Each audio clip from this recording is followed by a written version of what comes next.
ኣብዚ ምስናይ ሽዑ ስልጡን ዓለም ዝነበረ ርክባት ሎሚ ክርአ ዝከኣል ውፅኢት እኳ ኣይሃብ እምበር ኣብቲ ግዜቲ ኣብ ህዝባዊ ዝርግሐ ኣብ ዝነበረ ዲሞግራፊያዊ መዳይሲ ነቲ ናይ መንግስትን ናይ ምራሕቱ ህቡብነትን ምዕባለ ዓቢ ኣሳልጦ ደኣ ሃበ እዚኣቶም ነቲ ናይ ሓውሲ ደሴት ዓረብ መበቆሎም ከይረስዑ ንዝምድናታት ኮስኪሶም ጥራይ ዘይኮነስ ከም ኣሕዋት ሰብ ኪዳንን ኮይኖም ነቲ ፖለቲካዊ ልውውጣት ተኸተልዎ ኣብዚ መወዳእታ ውጥቀት ንግስነት ሳባ ኸኣ ነገስታት ሓበሻ ንንግስነት ሳባ እውን ክሕዙ ክሳብ ምኽኣል ኣገደስቲ ወፍርታት ገበሩ በቲ ንዓዲ ዓረብ ናይ መሓዝ ወፍርታት ከዓ ንግስነት ኣኽሱም ግዝኣቱ ክሳብ ዓዲ ዓረብ ኣስፋሕፊሑ ነቲ ስርወ መንግስታውያታ ወረሰ ንመሬት ኣፍሪቃውን ኣግዓዘ እቲ ያታ ከዓ እንተ ባሓሶት እንተ ባሓቂ ኣብ ብዙሓት ናይ ዝባናት ኤርትራ ነገዳዊ ወለዶታት ይቕጽል ኣሎ ጽውጽዋይ ንግስተ ሳባ ብመንጽር ኢትዮጵያውያን ነገዳት ሓበሻ ንሓንቲ መኽዳ ወይ ኣዝየብ እትበሃል ንግስቶም ምስታ ናይ ቅዱሳት መጽሓፍቲ ንግስተ ሳባ የደናግርዋ መኽዳን ሳባን ኣዝየብን ሓንቲ ሰብየን ይብሉ እታ ንግስቲ ንንጉስ ሰሎሞን ክትበጽሕ ንኢየሩሳሌም ምስ ከደት ካብኡ ጠኒሳ ትምለስ ከም ስርወ ዘርኢ ናይቲ ዘሎ ኢትዮጵያዊ ስርወ መንግስቲ ዝውሰድ ምኒልክ ቀዳማይ ከዓ ትወልድ ምኒልክ ክንዲ ሰብ ምስ ኮነ ንኢየሩሳሌም ከይዱ ብሰሎሞን እውን ከም ወዱ ተፋለጡ ንጉስ ጽዮን ተባሂሉ ይቕባእ ወትሩ ከምቲ ያታ ዝብሎ ንግስቲ ኣዝየብ ሃይማኖት ዘይነበራ ከም ኩሎም ህዝብታት ንፀሓይ ተምልኽ ዝነበረት እያ ብናይ ሰሎሞን ጣዕመ ቃልን ፍልጠትን ተማሪኻ ከዓ ሕገ ሙሴ ማለት ኣይሁድነት ተቐቢላ ነቲ ሃይማኖት ኣብ ኣደባባያ ዘርግሓቶ ከምቲ ዝዝንቶ ከዓ ሰሎሞን ሃይማኖት እስራኤል ምእንቲ ምዝርጋሕን ንምኒልክ ወዱ ምኽባርን ምኒልክ ኣብ ኢየሩሳሌም ኣብ ጸንሓሉ ጊዜ ሓደ ብበኹርታት ናይ ኩሎም ሹመይናታት ዝቖመ ፍሉይ ኣደባባይ ገበረ ነቶም ዝተመርፁ በኹርታት ኩሎም ከዓ ኣብቲ ዝቖመ ሓዲስ ናይ ምኒልክ ንግስነት ነብሲ ወከፎም ኣብኡ ኣብ ስርዓት ሰሎሞን ተሸይምዎ ዘሎ ወተሃደራዊ ሲቪላዊ ሃይማኖታዊ ወዘተ ከም ዝለብስ ገበሮ ብኸምዚ ከዓ ምኒልክ ቀዳማይ ናብ ግዝኣቱ ኣብ ዝተመልሰሉ ናይቲ ሙሉእ መግዛእታዊ ውድብ ካድራት ጥራይ ዘይኮነስ ናይቲ ኩሉ ክሳዕቲ ግዜቲ ኣብ ዓዲ ሓበሻ ገና ዘይተፈልጠ ዝነበረ ጥበባትን ሞያታትን ዝውክሉ ጠበብትን ሰራሕቲ ወርቅን ኣለምትን ሰራሕቲ ካይላን ዋጦትን ናይ ገመዳውን ማለት ክራር በገና ወዘተ እስትንፋሳውን እምብልታ መለኸት ሻምብቆ ወዘተ ሙዚቃ ወቃዕትን ከምኡውን ገለውሱን ቁጽርታት ካብቶም 12 ነገዳት እስራኤል ዝተዋጽኡ ዕጡቓትያይ ምስኡ ተማለየ እቶም ቀንዲ መራሕቲ ናይቶም ሽመይናታት ከዓ ንትእዛዝ ሰሎሞን ስለ ዘይተረድኡን ዓዶምን ኣዝማዶምን ብምግዳፎም ስለ ዘይተሓጐሱን ምኒልክ ከይፈለጠ ውዲት ብምግባር ነቲ ዓብየት መቕደስ ብጥንቃቐ ዝሕሎ ዝነበረ ጽላት 10 ቃላት ትእዛዝ እግዚኣብሔር ክሰርቁ ተሰማምዑ እዚ ውዲቶም ከዓ ብሓገዝ ናይቲ ናብ ቤት መቕደስ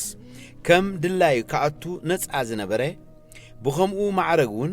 ነቲ መንእሰይ ንጉስ ማለት ምኒልክ ንዓዲ ሓበሻ ዝተኸተሎ ኣዘርያ ወዲ ሳይቕ እቲ ዓብ ካህን ተሳለጠሎም እቲ ኣብ ኢየሩሳሌም ዝተገብረ ንቕሎ ከዓ ብሚካኤል ሊቀ መላእክት ናብ ዝተሰነየ ተኣምራታዊ ህድማያይ ተቐየረ ሚካኤል ሊቀ መላእክት ከዓ ብፍቓድ ኣምላኽ ነቲ ቅዱስ ታቦት ማለት እቲ 10 ቃላት ኣብኡ ናይ ሃይማኖት ዕርዲ ኮይኑ ንዘበናት ምእንቲ ክዕቀብ ነኽሱም ከምፅኦ ያኢ ደለየ ምኒልክ ነቲ ስርቂ ዝፈለጦ ከም ሰቡ ንቐይሕ ባሕሪ ብሰማያ ሰማይ ብተኣምራት ምስተሳገረ ጥራዩ ነቲ ዝኾነ ፍጻሜ ከዓ በዚ ከምዚ ተኣምራታዊ ሕድሪ እግዚኣብሔር ኣመስጊኑ ተቐበሎ ኣብ ንግስነቱ ከዓ ንወትሩ ሕጊ እስራኤል ከም ዝሰርሕ ገበረ ቁጽሪ ናይቶም ዝተኸተልዎ እስራኤላውያን ብዙሕ ዝበለ ስለ ዝነበረ ከዓ ምኒልክ ብዛዕባ መነባብሮኦም ሓሰብሎም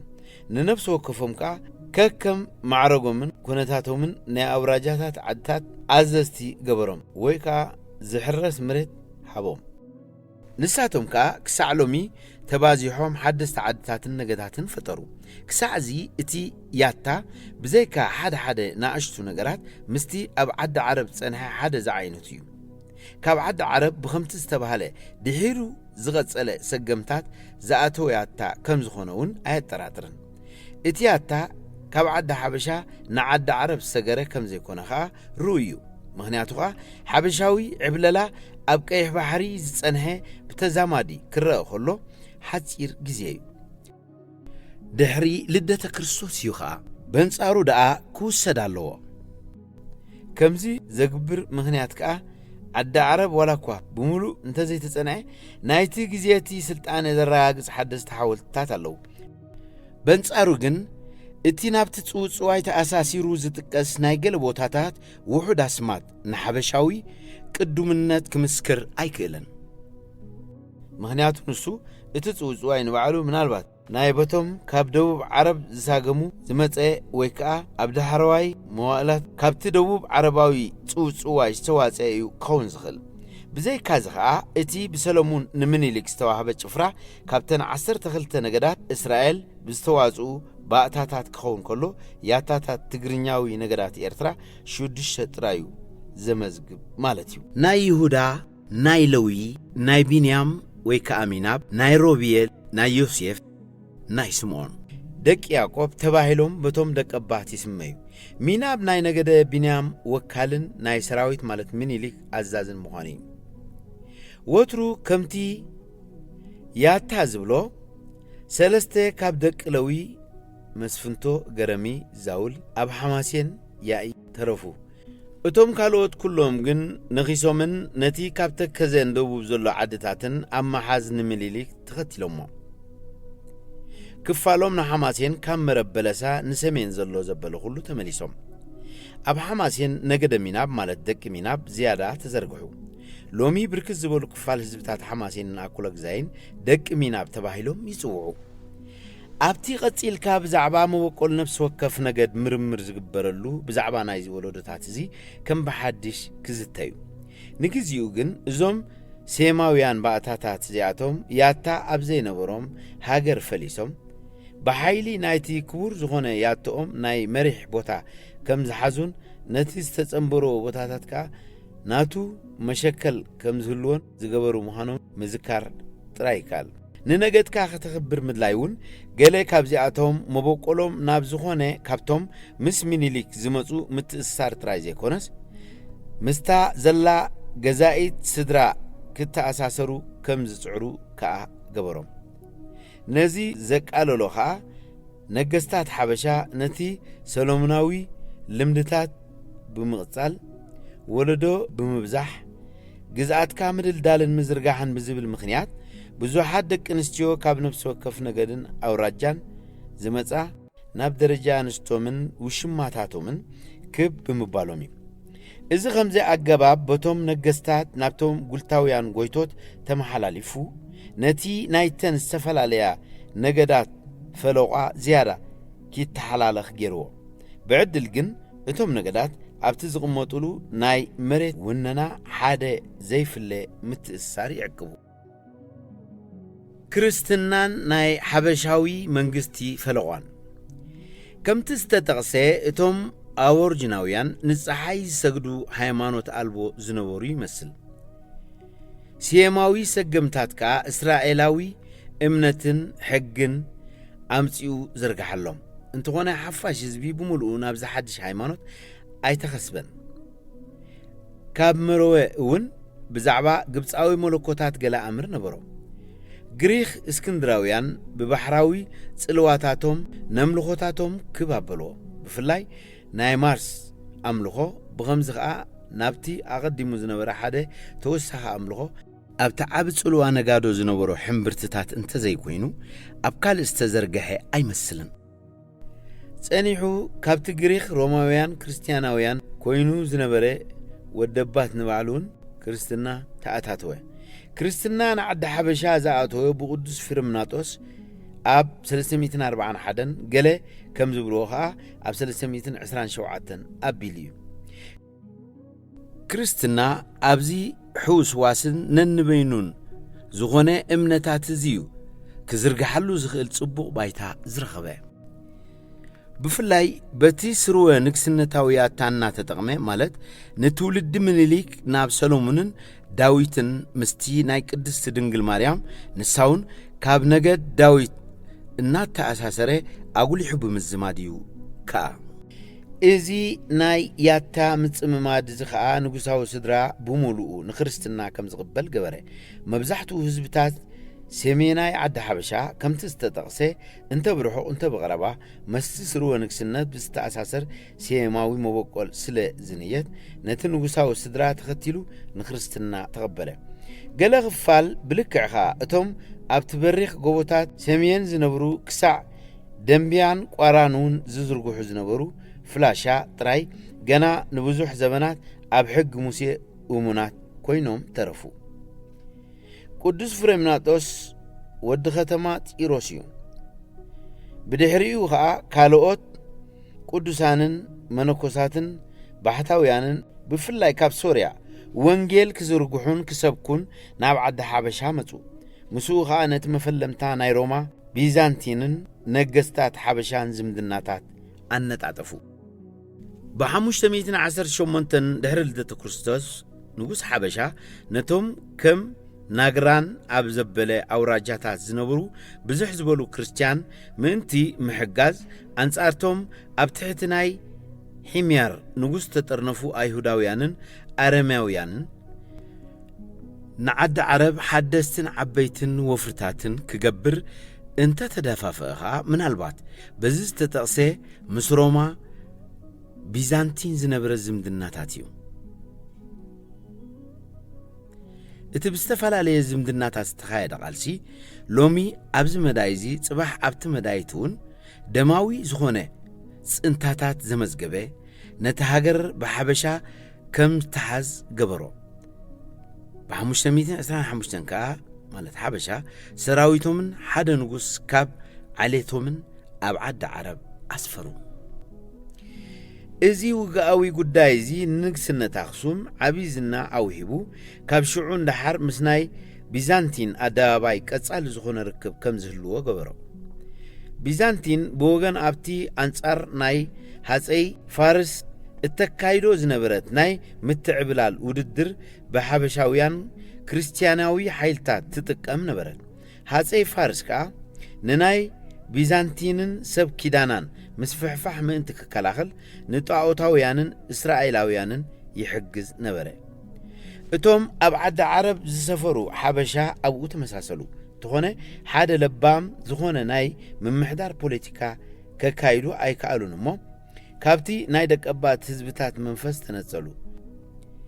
بزيكات ناي سلطان وقئن اعناو وفرتاتن كا كابتا أبزاد اللي جيزيون كتحقزوهم تخيل زنبرت أخصوم نزعان موحان تمتعترو نايزت صحوف زي علامة نابتي قداماون وشت اون كارشتاتهم من كتتال زي يدلو كوانتخوني موداتا عبلالة حبشا أبعد عرب بحموشتميتن 7 كلتن وي حموشتميتن 9 عامة مرات ودغي 4 كسب 4 كلتن عامة بيلو صنيحو مخانيو ناي سلطانو ودقت بإبيا نايتوم هزبتاتن بتي بوشمت فارس متيو ناب جماجم يمن سب منطق سراويت زساجرة فارساوي ناي مراخب وفري متتهون زخونايو كاستن منطقن أبعد حبشا فلوت أي نبرن بزي زي تحاسبه زرياخا تبتاتنو فارساويان يمن حيزوم ناعتاتهم زسامامعوهم مش شومو بتن مراخبهم ناي تحتوين ماكلاين كايه بحري قويتوت زخونو يمثل كايه بحري ناي حبشاويانن غريخ روماويانن فارساويانن ناي بحراوي كتري مدى هنا وصيتو خا مدمساس نايتي غريخ روماويان ابغماغم افريقيا كفيتمو زنورو معبول ناي نقد نقطات كونه ناي دق اباتياتا نغله ناي عناتات حبريتا زلو نايتي غماغم كتماتاتن ابغله ካብ ሓውሲ ደሴታት ዳህላክ ዝርከብ ሓጽብታትን ዒላታትን እቶም ፋርስ ኢሉ ዝጽውዖም ፋርሳውያን ከም ዝሃነጽዎ ገይሩ ይወስዶ ምናልባት ግን ብግሪክ ሮማውያን ኣቐዲሙ ዝተገብረ ክኸውን ይኽእል ነቲ ጥንታውያታ እቲ ዳሕራዋያታ ተኪእዎ ማለት እዩ ከምኡ ኸውን ግን ባህርያዊ ምኽንያቱ ኸኣ እቲ ሕጂ ዘሎ ናይ ገማግም ህዝብታት መብዛሕትኡ ካብቲ ድሒሩ ዝተፈጸመ ማለት ሰገምታት ዝመንጭወ እዩ ነቲ ፋርሳዊ መግዛእቲ ኸኣ ብዛንታ ሰምዖ እምበር ቅድሚ እቲ ዛንታ ናብ ዝነበረ ኩነታት ኣይተመራመረን ነቲ ዑናታት ሓጽብታትን ዝያዳ ግሪክ ሮማዊ ዘምስሎ ኸኣ በቀማምጥኡ ነቲ ቅድም ክብል ዝተጠቕሰ ንቑጣታት ስለ ዝመስል እዩ ስነ ጥንታዊ መጽናዕትን ምርምርናቲ ዝተፈላለየ ገማግማዊ ቦታታት ሓወልትታት ኣብ ምርካብ ክበጽሕን ነቲ ኣብ መንጎ ፋርስን ንግስነት ኣኽሱምን ናይ ውግእ ኣሰር ዘይብሉ ጽልሙት ናይ ታሪኽ እዋናት ከብርህን ከዓ ክኸውን ዘይክእል ነገር ኣይኮነን ውግእ ኣኽሱምን ፋርስን ኣብ ዓዲ ዓረብ ግን ኣብቲ ብጂኦግራፍ ጥራይ ግዝኣት ንጉስ ዝነበረ ኣብ ግብሪ ግን ናጻ ዝኾነ ናይ ገዛእ ርእሱ ህይወት ዝነበሮ ናይ ገማግም ከተማታት ኣብ ዝነበረ ዝምታታት ዝተሓጽረ ነበረ እዚ ፍጻሜታት እዚ ከም ሓፈሻዊ ክጥቀስ ዝተደልየ ዋላ እኳ ንምንቅስቓስ ሓበሻዊ ዝርግሐ ህዝቢ ዘርብሕ ደገፍ ዘየምጽእ እንተኾነ ነቲ ንግስነት ኣኽሱም ምስ ስልጡን ዓለም ዝነበሮ ርክባት ብሃንደበት መቁራጹ ዘብርህ ስለ ዝነበረ እዩ ከምኡ ክንዲ ዝኾነ ኸኣ ልክዕ እዚ ንዓዲ ሓበሻ ባሕራዊ ርክብ ዝዓፀዎ ፍጻሜታት ይካየደሉ ኣብ ዝነበረ ግዜያት ናይዚ ንግስነት እዚ ንወገን ሰሜን መተንፈሲ ዝነበረ ኸኣ ተዓጽወ ወዮም ኣዕሩኽቲ ኣኽሱም ዝነበሩ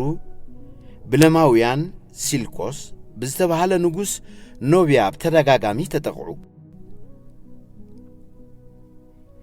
ቀጺሎም በቲ ኣብ ግብፂ ንቢዛንታናዊ ሰራዊት ዝእዝዝ ብዝነበረ ነርሰተ ብፍጹም ተደምሰሱ ሰራዊት ነርሰተ ነዚ ዞባ ወረረ ጣዖታዊ ኣብያተ መቕደሳት አንደደ ብ543 ዓመተ ምህረት ነቲ ሃገር ብምዝማትካ ንቆልዓ ሰበይቲ ናብ ጊልያነት ኣውደቐ ወዮ ሰፊሕን ብግዚኡን ሃብታምን ዝነበረ ዞባ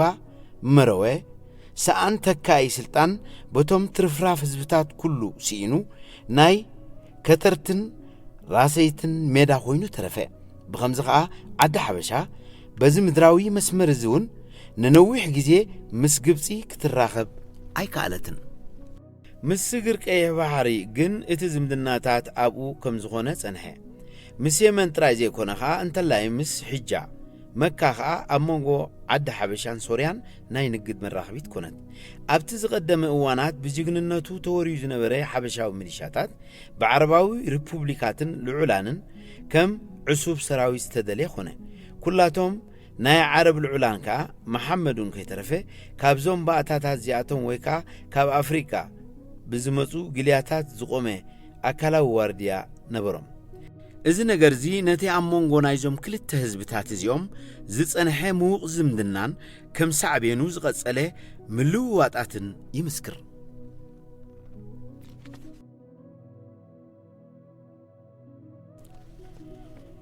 ኩነታት ዓዲ ሓበሻ ኣብ መንጎ ሻድሻይን ታሽዓይን ዘበን ኣብ መጀመርታ ሻድሻይ ዘበን ባሕራውን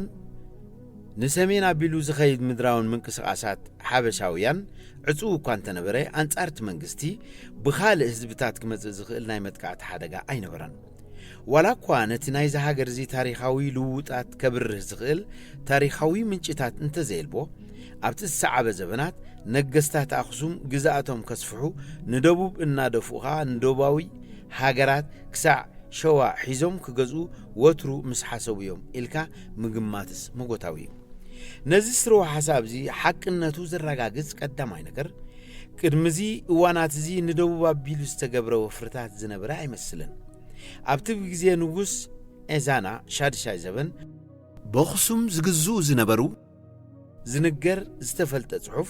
ዋላ እኳ ሎሚ ክልለዩ ናይ ዘይከኣሉ ህዝብታት ኣስማት እንተለዎ ነዚ ማእከላውን ደቡባውን ዞባታት ዝምልከት ኣይመስልን እዚ ኣውራጃታት እዚ ከም ግዝኣት ሓበሻ ኮይኑ ዝርከብ ኣብቲ ብ15 ዘበን ኣብ ደብረ ሊባኖስ ተጻሕፈ ናይ ህይወት ኣቡነ ተክለ ሃይማኖት ያታታት እዩ። ኣብ ሓጎታት ተክለ ሃይማኖት ምናልባት ካብቲ ሃይማኖታዊ መዝነት ለቢሶምሉ ዝነበሩ ኣኽሱም ነቲ ኣደባባይ ተኸቲሎም ዝመፁ ኣብ ኣምሓራ፣ ኣብ ዳሞት፣ ኣብ መቅደላ፣ መርሃብየተ፣ ኣብ መንዝ፣ ኣብ ሸዋ ክርስትና ንኸስፋሕፍሕ ዝተደጋገፉ እዮም። ካልእ ናይዚ እንደቡብ ዝተነጥፈን ንመንበረ ኣኽሱም በቶም ዝቐጸሉ ነገስታት ምጥንጣንን ዘመልክት ብዘይካ ናይቲ ነገስታት ዝቕመጡሉ ቦታታት ያታ እቲ ንግስነት ኣኽሱም ምስ ወፃኢ ውዕውዕ ንግዳዊ ምልውዋጥ ከለዎ ዝተዘርግሐ ሰልዲ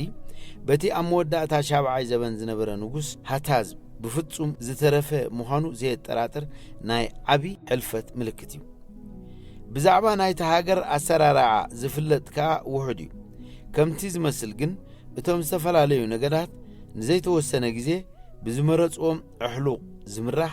ዲሞክራሲያዊ ሪፐብሊካት ዝቆሙ እዮም ነይሮም። እቶም ዝተመርጹ መራሕቲ ነቲ ብኣባላት ናይታ ስድራ ማለት ነገድ ተመሪጹ ግን ከዓ ብንጉስ ዝጸደቐሉ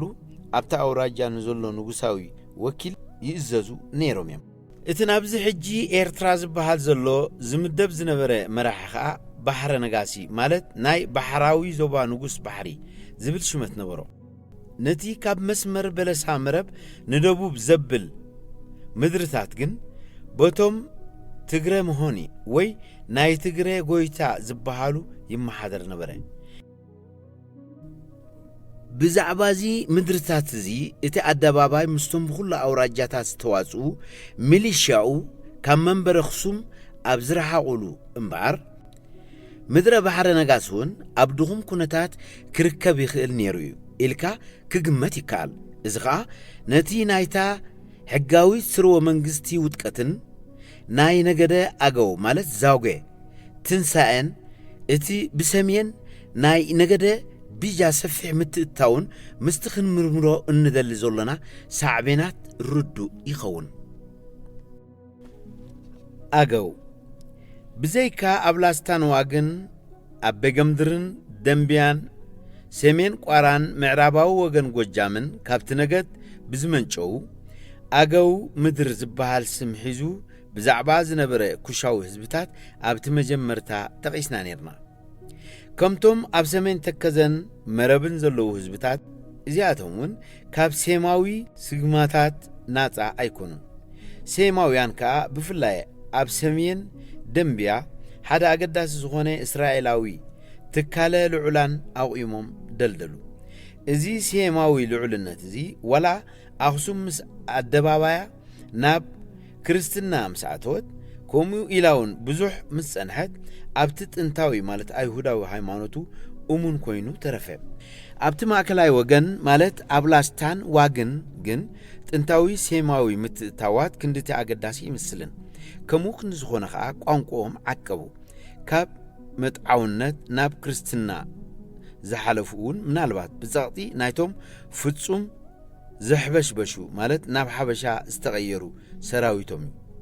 ምዝውዋር ሓበሻዊ ዘውዲ ካብ ሰሎሞናዊ ስርወ ዘርኢ ናብ ዛጉዌ ከዓ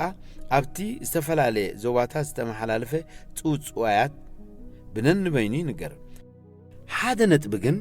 ኩሉ እቲ ጽውጽዋያት ይሰማምዕሉ ማለት ብ931 ዓመተ ምህረት ኣቢሉ ሓደ ወዲ ዛጉዌ ልዑል ንጓል ንጉስ ናኦድ ኣፍቂሩ ምስኣ ተሰማሚዑ ንላስታ ምስ ሃደመ ነቲ ሃገር ኣላዓዒሉ ዙፋን መንዘዐ። ሓደ ናይ ሕጋዊ ስርወ መንግስቲ ድቓላ ከዓ ኣብ ሸዋ ተዓቂቡ ከም ልዑል ኮይኑ ነቲ ደቡባዊ ናይቲ ግዝኣት ምምሕዳር ቀጸለ። ነዚ ናይ ላስታ ምልዓል እዚ ብቐሊሉ ከም ዝፍጸም ዝገበሮ ምኽንያት ከዓ ከምቲ ዝመስል እቲ ሰሜናዊ ወገን ሓበሻ ንገዛእ ርእሱ በቲ ብዝና ንሓንቲ ጓል ኣንስተይቲ ዝወሃብ ዓበይቲ ምግምጥጣላት ዳሩ ርእዩ ስለ ዝነበረ ነቲ ሕጋዊ ንጉስ ክወፍየሉ ዝኽእል ሓገዝ ስለ ዘይነበረ እዩ። እታ ብትግርኛ ጉዲት በምሓርኛ ከዓ እሳቶ ብዝብል ስም እትፍለጥ ጓል ኣንስተይቲ በቲ نناي أتيلا أهزوك زمساسل أعناوي حركان تدفئة بهاندبت أتكعد كمتنا يتجزيه لمدي كلهم العلان نجساوي نجد زبلو تحيرملون زنورو انبا دبره دام محيزا 400 زغونو مس حردت ياي نجساوي رشاناتن بيت كريستياناتن أبوخسوم زنبره حاولتاتن اعنيا كا 4 عمت مليخا أبوخسوم قويتتت ازينا إذا التسكحكح قوانستيتي قوديت زبل مصوعزي مستي يودي زبل عبارة وسم مسي ناي سمين لعلنت قربتنا تدناغيرو قوديت نبوزحات ناي سمين نقستي مسلتهم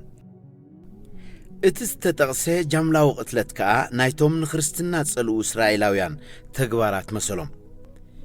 اتناقر كمسلي خيليو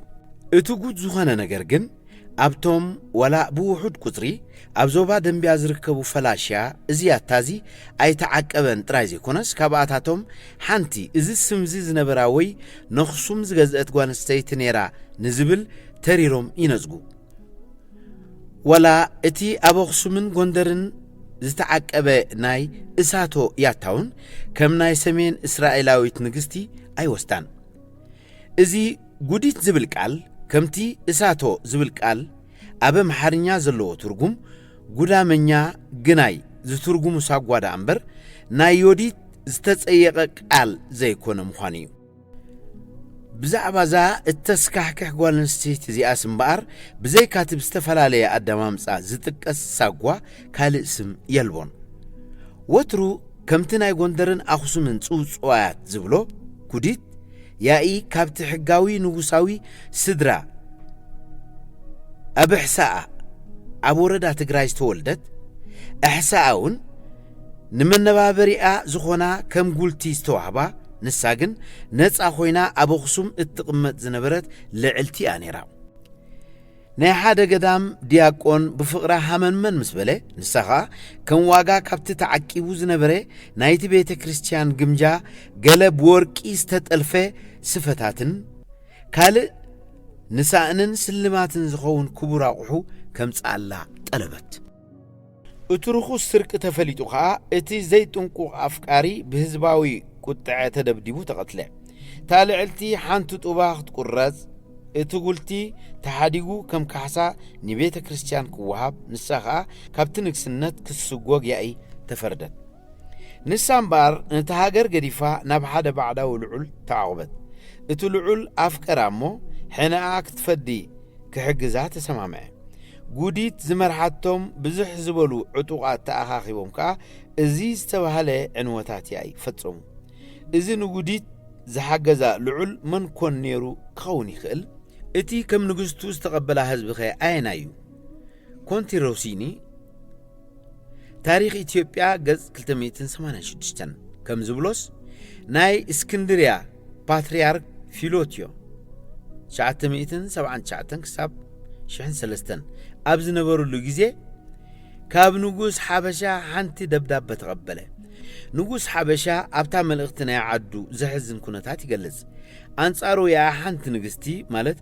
نقستي بيني الحموية تبهال سبيتي كم استلعلت مو نتعدي كم زعنوتو بيت كريستيانات كم زحررت نموزحات كا ناب جليانت كم زودغت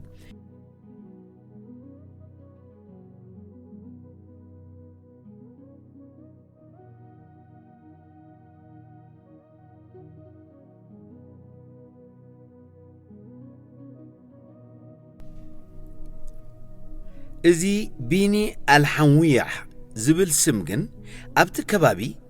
كابزلو هزبتات ايزوترن اتي بزوحات ناب جليانت موداقوم كا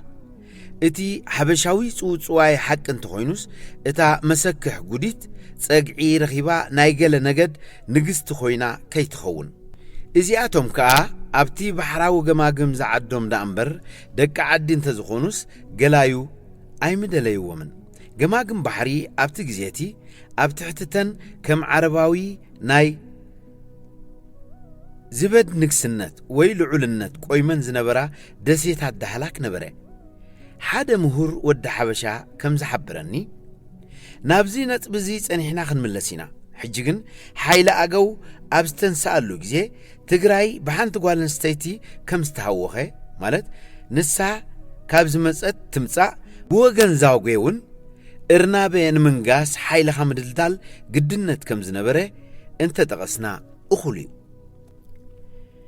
ያታ ንጉዲት 40 ዓመት ንግስነት ካብ ሃባ ድሕርዚ ግዜ እዚ ኣገው ኣብ ሰሜን ስልጣኖም ኣደልዲሎም እዮም ማለት እዩ እዚ ናይ ስልጣን ምድልዳል እዚ ኸዓ ዋላ እኳ ነዚ ሓድሽ ስርዓትን ብወገን ህዝቢ ዝረአ መኸተን እንተዘይተረኣየ ንኣገው መራሕቲ ሚሊሽያ ተዋሂቡ ክኸውን ኣለዎ እዚኣቶም ከዓ ከምቲ ኣብ ቀረባ እዋን ዝተረኣየ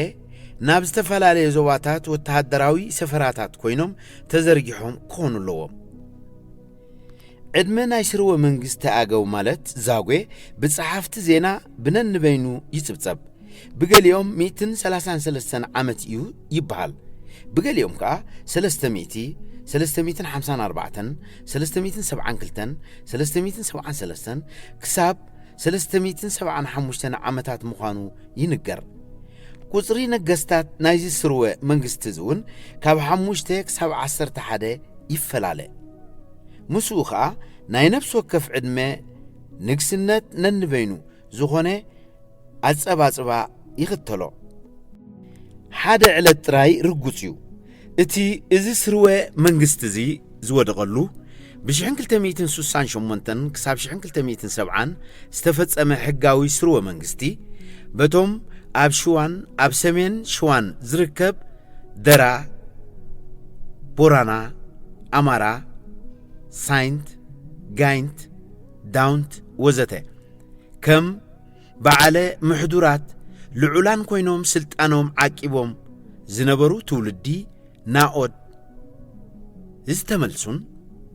افولي اوانات نايزي سرو منغستي زاوغيزي حدا كبيز تناوحي اكاحيدا سترأيمو بغل كفال ناي حزبتات اغاون نيهوتوم اخلي كناديو ناب كالي كساغمو زغدده يمثل بزغلت تنقطات مالت وتهدراوي سفراتات ملأخ بكاحيدا مغنيات مغعازكا نايتي اب استفلالي سميناي زوباتات عد حبشا مالت اب عغامن عد دربعتن اب تግራይ اب شمزانا اب ليبان اب كولوغزاي اب سراي اب حماسينن عد بوغوسن زركب حزبتات ناي اغو حمرتات يركب ازوم حمرتات زياتهم اب تخالق زوباتات مستي ابو صنح حزبتات فصوم كواهادون كلو اتوم اب بوغوس سفرو اغو مالت بلين مستي ناي عليتهم نصهنا اتمسكال قانقواتات بمرخابو قروب استتصيقه بتوم ناي واغن لاستان مالت قاران احواتهم جن كردا زخيل قانقوم عقبو نايتي حديث قانقواتات تغرينيا تغري امحارنيا لهكوت اما غيرو قانقوا بزملكت عبللا اغو عبا قداسنت نبرو مخنياتو خا ازوم باعتات ازياتهم مستوم غز بقانقوم حزبتات مالت تግራይን كبساتات ኤርትራን زياده ابستراخبلو بتزقصله فلقواتات نتزلو قانقوا تግርኛ ወይ ትግራይ مبقول كخون كسع زخل نقانقوا غز بالشاوتات امصه اتوم اب بحر مايكعو اب ساحل اب قولاتات عنسبان باركان زقمطو غزاويان حزبتات كابزوم ناي اغو باعتاتات سلكوا ناصا زخونو امساياو ግን በቲ ምስ ዓረብን ቢጃን ዝነበሮም ቀጻል ርክብ ስልኳታት ብዝተቀበሉ ካብቲ መበቆላዊ ቋንቋ ማለት እቲ ጽሑፍ ዝኾነ ቋንቋ ግዕዝ ከዓ ካብ አገልግሎት ተረፈ እንተኾነ ግን ግዕዝ በቲ ብገለ ኣብ ግብጽ ዝተማሃሩ ሞኖኮሳትን አቡናትን ካብ ቋንቋ ግብጺ ብዝተርጎምዎ ብዝሕ ዝበለ ቅዱሳት መጽሐፍቲ ንስነ አምልኾ ዝተወፈየ ጽሑፍ ቋንቋ ንሱ ጥራይ ነበረ እዚ ያታው ቋንቋ ዝምባር ወላኳ በቶም ናይ ጥንቲ ግዕዛዊ ናይ ስነ አምልኾ መጽሐፍቲ ዝጥቀሙ ንባዕላቶምን ብዙሕ ዘይርዳ እንተኾነ ኣብ ቤተ ክርስቲያናት ገና የገልግላሎ ኣብቲ ተረፍ መረፍ ናይቲ ዝወደቀ ሰሎሞናዊ ስርወ መንግስቲ ምስቶም ብዙሕ ዝበሉ ናይቲ ዝፋን ሰዓብትን ወተሃደራውያን መኮንናትን ካህናትን ተዓቂቦምሉ ዝነበሩ ደቡባዊ ወገን ዓዲ ሓበሻ ግን እቲ ድሮ ብኸፊል ብቋንቋታት ብፍላይ ምስ ኦሮሞ ብምርኻብ ነቲ ካብ ግዕዝ ብዝወረሶ ጽሑፍ ቅርጽውን ዝተቐበለ ሓድሽ ቋንቋ ከም ዝህነጽ ገበረ። እዚ ሓድሽ ቋንቋ ከዓ ኣምሓርኛ ነበረ። ኣምሓርኛ መበልዩ ከምቲ ዝበሃል ካብቲ ናይ ሰሎሞናዊ ንግስነት ተኸላኻሊ ዝኾነ ሻራ ዝተቐመጠሉን ንናይ ዛጉዌ ውጥቀት ዘዋድደሉን እቲ ሰሎሞናዊ ንግስነት ዳግም ምስ ተሃንጸውን ንሓያሎ ግዜ ዝተቐመጠሉን ኣማራ ሳይንት ዝበሃል ወረዳ ዝመጸ እዩ። ብዛዕባ እዚ ቋንቋ እዚ ኣብ ምዝራብ ካብ በጻሕና ኸዓ ኣብ ኩሉ ሓበሻዊ ንግስነት ክእዝዘሉ ዝኸኣለ ዘበለ ቦታታት ከም ዝተዘርግሐ ኢልካ ምውሳኽ እውን ከድልዩ እንተኾነ ግን ናብቲ ቶም ኣብ ትካለ ልዑላን ወይ ሪፑብሊክ ተወዳዲቦም ናይ ብሓቂ ግብሪ ዘይኮነስ ሓደ ሓደ ህያብ ንንጉስ ብምብርካት ጥራይ ንማለቱ ጉዙኣት ነበሩ። ካብ ተከዘ ንሰሜን ዝቕመጡ ዝነበሩ ህዝብታት ክዘርቕ ኣይከኣለን። እዚኣቶም ክሳዕዚ ቀረባ እዋን ኣብ ጉዳይ ዓዲ ከኣቱ ንዝደሊ ንቐጥታ ዝረ ተቃወሙ። ብደቂ ዞባ ንዘይኮኑ ክምደሩን ምቕባል ኣበዩ። ኣምሓርኛ ግን ካብ ተከዘ ንደቡብ ናይ ጽሑፍን ዘረባን ቋንቋ ኮነ። ምኽንያቱ ከዓ ሓበሻዊ ንግስነት በቲ ናይ ግራይ መሐመድ እስላማዊ ወራር ተሰጊጉ ቀጺሉውን ብወራር ኦሮሞ ንሰሜን ተደፊኡ ኣብ ጎንደር ቋሚ ብምዃን ኣብ ቤገምድር መዕቆቢ ደለየ። ኣምሓራዊ ስነ ጽሑፍ ኣብቲ ኣውራጃቲ በቲ ዳግም ዝዓንበበ ናይ ሰርተ ሃይማኖት ክትዕ ብናይ ገለ ነገስታት ኣቃቤ ጥበብነት ኣብ መፋርቕ 15 ዘበን ኣቢሉ ወላ ድሕሪኡውን ኣብቲ ዝዓበ ድንፋዒኡ በጽሐ። ክሳዕ ኣብዚ ዝሓለፈ ዘበን እውን ቋንቋዊ ቋምነቱ ዓቀበ። ምስ ንግስነት ምኒልክ ካልኣይ ሃገራዊ ማእከልን ባህላዊ ሕምብርትን ንደቡብ ስለ ዝገዓዘ ቋንቋ ኣምሓርኛ ምስቶም ናይቲ ኣውራጃ ዝበዝሑ ተቐማጦ ዝኾኑ ህዝቢ ኦሮሞ ብምርኻቡ ሓደስቲ ባእታታት ብምውሳኽ ካብቲ ስነ ጽሑፋዊ ናይ ጎንደር ኣምሓርኛ ፍልይ ክብል ናብ ዝጀመረሉ ናብ ኣዲስ ኣበባ ገዓዘ። ትግርኛን ትግረን ግን ክሳብ ዝቐረባ 50 ዓመታት ማለት ብሚስዮናውያን ካቶሊክን ከኒሻን ፊደላት ግዕዝ ኣብ መንጎቶም ትግርኛ ዝዛረቡ ህዝብታት ክዝርጋሕ ክሳዕ ጅምር ናይ ቃል ቋንቋ ጥራይ ኮይኑ ጸንሐ። ኣብ መንጎቶም ዝተረፉ ግዕዝ ዝዛረቡ ናይ ትግረ መራሕቲ ግን ምእንቲ ልሙድ ናይ ምልኣኽን ምምላሽን ግድነት ናይ ቁርኣን ትምህርትን ናይ ኣምልኾ ስርዓትን ቋንቋ ዓረብ ብምጥቃም ካብ ሓያሎ ግዜ ተዘርጊሑ ነበረ።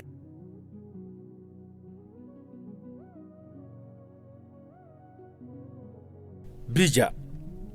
እዚ ካብቶም ብለሚ ዝበሃሉ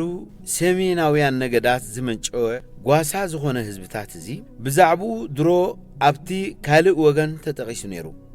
ከም ኩሎም ሰበኽሳግማዊ ህዝብታት ከዓ ብኻልእ ዝሓየሉን ካብኡ ዝያዳ ዝተወደቡን ህዝብታት እንተዘይ ተዓጊቱ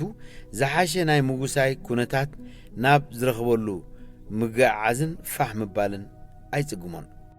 እዚ ምዕጋትን ምክልኻልን እዚ ከዓ ብህዝቢ ግዕዝ ማለት ብሓይሊ ንግስነት ኣኽሱም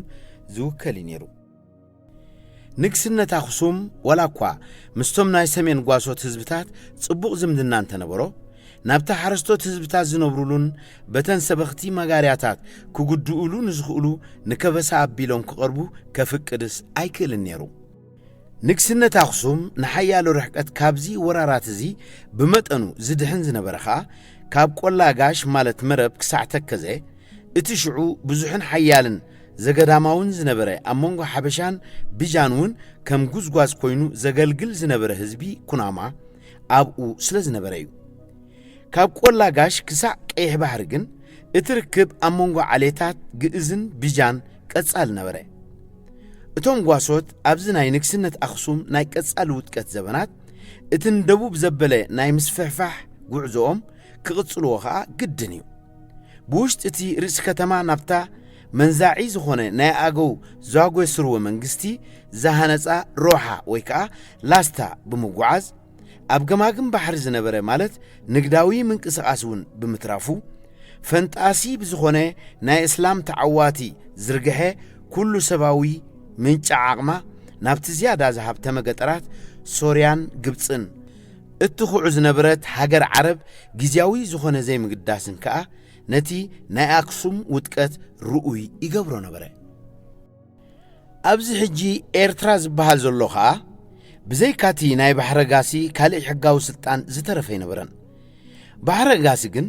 ከምቲ ዝተባህለ ናይ ዲሞክራሲያውያን ሪፑብሊካት ዝሰረቱ ናይ ዝኾነ በቶም ኣብቲ ሰፊሕ ዞባ ከይፀዓቑ ዝቕመጡ ዝነበሩ በዚ ምኽንያት እዚ ከዓ ንውዱብ መኸተ ዘይብቑዕ ነንበይኖም ዝኾኑ ነገዳት መራሕ ነበረ ከምዚ ካብ ኮነ ከዓ እቶም ደቂ ኸበሳ ጠባይ ኣየሩ ክፃወርዎ ንዘይክእሉ ገማግማዊ ዞባ ብግቡእ ክቆፃፀርዎ ዘይሕሰብ ነበረ ኣኽሱም ኣደባባይ ስለ ዘይብላ በቲ ባህርያዊ መራሕይኣ ማለት ብንቡረ ኢድ ትእለ ነበረት እቲ ዝተረፈ ትግራይ ከዓ በቶም ትግረ መኾን ዝበሃሉ ይመሓደር ነበረ እዚኣቶም ግን ናይ መንግስታዊ ሓድነት ኣምር ስለ ዝጎደሎም ምስ ባሕረጋሲ ኮይኖም ኣብ ምክልኻል ክትሓባበሩ ኣይክእሉን ነበሩ ምናልባት እውን ብኸምቲ ንሓይልን ንስልጣንን ባሕረጋሲ ዘልምስ ዝነበረ ምኽንያታት ብኸፊል ተዓጊቶም ነይሮም ክኾኑ ይኽእሉ ኣብ ከምዚ ኩነታት ከዓ ናይ ሰሜን ጓሶት ህዝብታት ከመይን ክንደይን ቦታታት ከሲቦም ክኾኑ ከም ዝኽእሉ ገምገም ባሕሪ ክሳዕ ጽፍሒ ሕርጊጎን ምስኡ ከዓ ብምግዓዓዝ መጓሰ ምኽንያት ክሳዕ ሮራታት ሳሕልን ቆላ ዓንሰባን ባርካን ቀጺሎም ከዓ እንተ ብቐጥታ እንተ ብጎስዒ ናይቶም ኣቐዲሞም ንሰሜን ደፊኦም ዝነበሩ ተገዝኦ ብኸፊል እውን ናይቶም ሓደስቲ ገዛእቲ ልምድታት ተቐቢሎም ናብቲ ናይ መበቆሎም ዓድታት ተዓጺፎም ክምለሱ ዝተገደዱ ግእዝ መበቆሎም ህዝብታት ንኸበሳታት ከም ዝከዓውስ ክርዳእ ዝከኣል እዩ